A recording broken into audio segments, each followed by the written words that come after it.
Hi, fourth grade parents. Welcome to my back to school night video.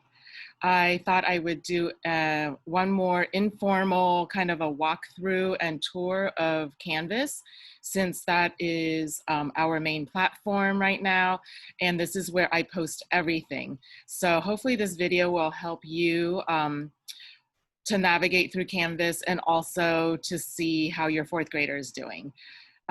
Before I go through my homepage, one of the things I wanted to show you was once you're logged in as your student and you're in my Canvas course, you can come to the left-hand side here. And if you click on syllabus, it will show you a list in a table format of all of the fourth grade standards for each subject area. So if you scroll down, it has the standard, the code or the number, I guess the numbering system, and then a brief description of what that standard entails. So you can see I start with math, there's ELA, and under ELA you have reading for both literature and informational text. And then there is writing, grammar, speaking, listening, that's all under ELA. And then the California Social Studies standards or history standards, and then our science standards here. So that's one place that you can look if you want to know just like an overview of what we're learning in fourth grade. I also link back to the syllabus and the standards within each lesson when possible. So here's my homepage in Canvas. This is the button that the students are clicking to join my WebEx each day.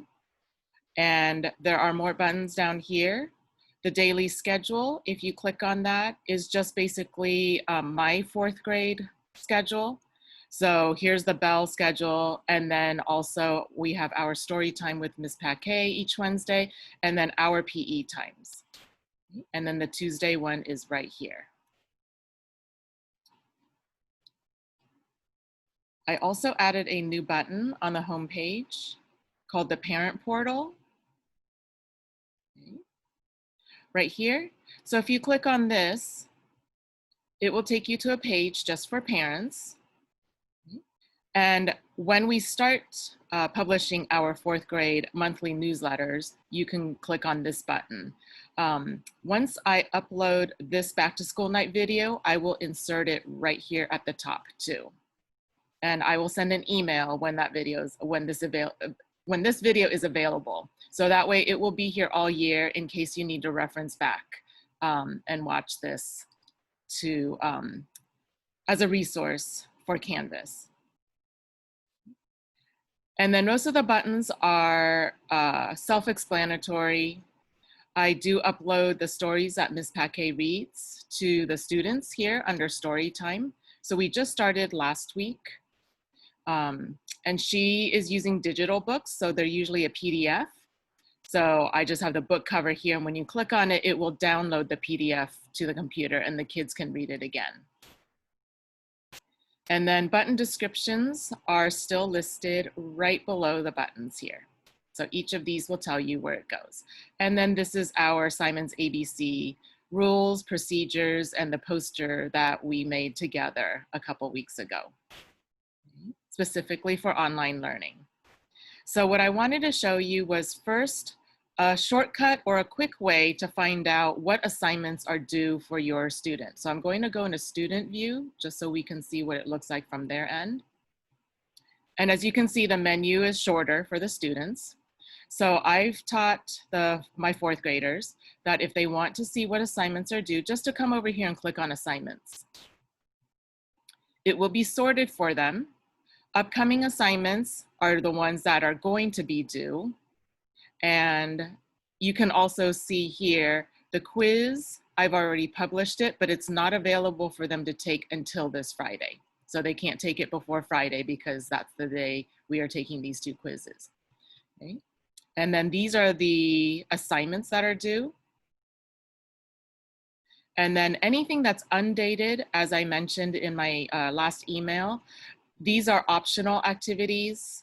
So there are no points associated and they're kind of like an extra activity to do. Any past assignments that were already due are right here. So you probably want to check down here and just make sure these are done. The way you can quickly look is, of course, it has a due date. If it already has a total point, so this test student, I went in and took this quiz to model it for the class last week, and this student received 4 out of 7 points. So that has been completely graded.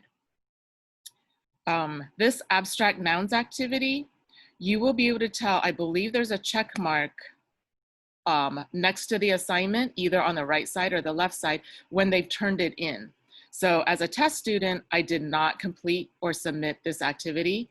And so that's why it still shows under past assignments. There are no points associated with it. There's no check mark that says it's been complete.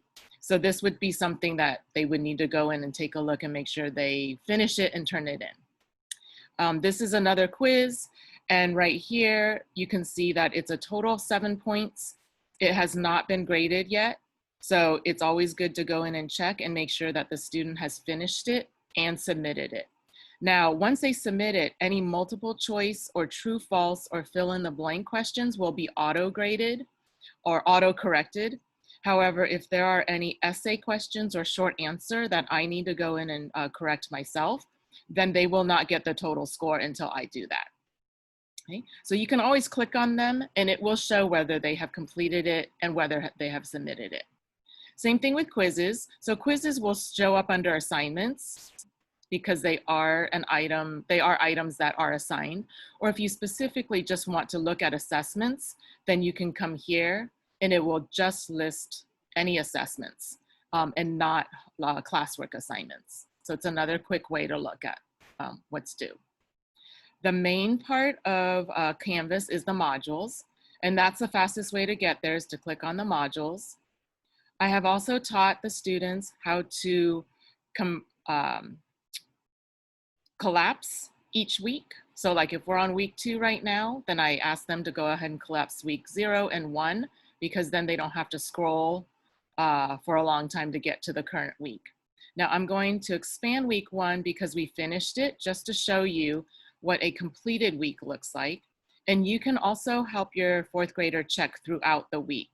So I try my best during recesses and definitely by the end of the school day to upload any answer keys for all the lessons and classwork that we did that day. So as you can see, math is pretty straightforward. So I upload images of my Stepping Stones journal. So you can see the notes that they were supposed to take if we highlighted or underlined anything. And if we go back to modules again, we basically do 1 math lesson each day. And then when the module's over, after the 12th lesson, we take 1 day to review where they take a practice quiz. And then the next day they will take the actual quiz for the module. And then the following day we start a new module. Vocabulary is also pretty straightforward. So if you click here, you can see each day we do 1 word in their packet. And I'm uploading, again, my answer key. I need to put Thursdays on there. So you can see my example. And the way we do this is we do it whole class. We read the word. We talk about the part of speech and the definition. We also read the sentence they used it in. And then I allow them some time to finish this activity and we'll share in the chat box. And then I model how to answer the questions with complete sentences. And then they have an opportunity to also share their sentences in the chat box. On to grammar. So last week we did abstract nouns. This is where sometimes we will have a digital assignment. Oops, sorry about that. And the digital assignments usually are Google Slides. So here we have some videos that we watch in class, as long as the connection is working okay for us. So whenever we can't watch it because of tech issues, I do ask the students to watch it after school if they can. They're very short, just a few minutes. So again, if we take notes, I upload all that. And then if there's a digital assignment, there will always be a link. And then the assignments always look like this. I always have some directions at the top. Okay. Now this says login because I'm using a test student, but they know how to do this. There's usually a blue link right here that they click on and it will open up the Google slide for them to type into. They've already done several assignments like that, so they know how. And then on to reading. So we have a reading standard each week. Last week we were citing evidence when reading literature.